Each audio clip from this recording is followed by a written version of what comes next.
श्री स्वामी समर्थ मैत्रिणींनो, आज आहे महाशिवरात्री.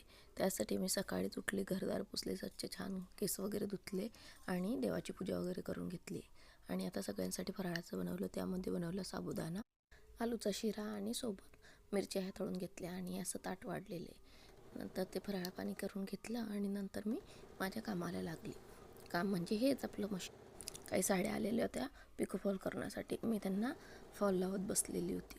पण अचानकच मशीनचा एकदम खटंग खटंग आवाज यायला लागला आणि काही 2-3 साड्यांना लावल्या आणि काही राहिल्या.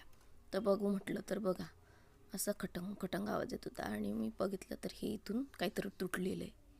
आता आपल्याला तर काही समजत नाही मशीनचं म्हटलं, आणि हे असं हा पार्ट असा ढिल्ला ढिल्ला झालेला आहे, सैल पडलेला आहे. एवढ्या साड्यांना मी पिको फॉल केले, 4 साड्यांना, आणि या 4 साड्या बाकी राहून गेलेल्या होत्या.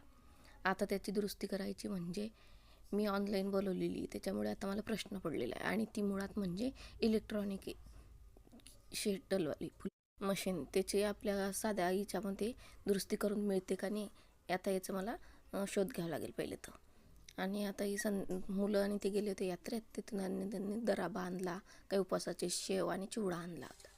माझी तयारी झालेली आहे. आता एक महादेवाच्या मंदिरामध्ये इथं छान महादेव पार्वतीचा लग्न सोहळा असतो, तो बघण्यासाठी मी चाललेली तयारी करून.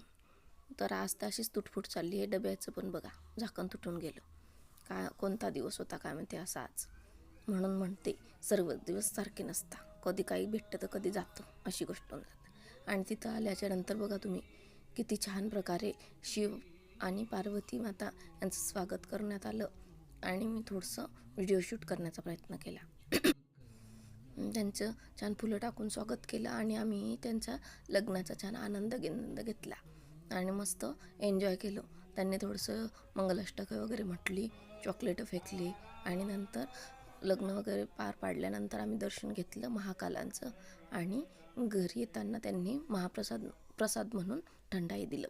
आम्हाला जवळपास रात्रीचे 8 वाजले होते. घरी आल्याच्यानंतर सर्वांसाठी पटकन फराळाचं केलं आणि आपले कामं आवरून घेतले.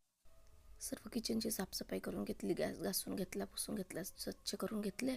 आणि कामं झाल्याच्यानंतर थोडीशी महादेवाची आराधना केली, म्हणजे शिवलेला अमृतातला 11वा अध्याय हा वाचून घेतला मी.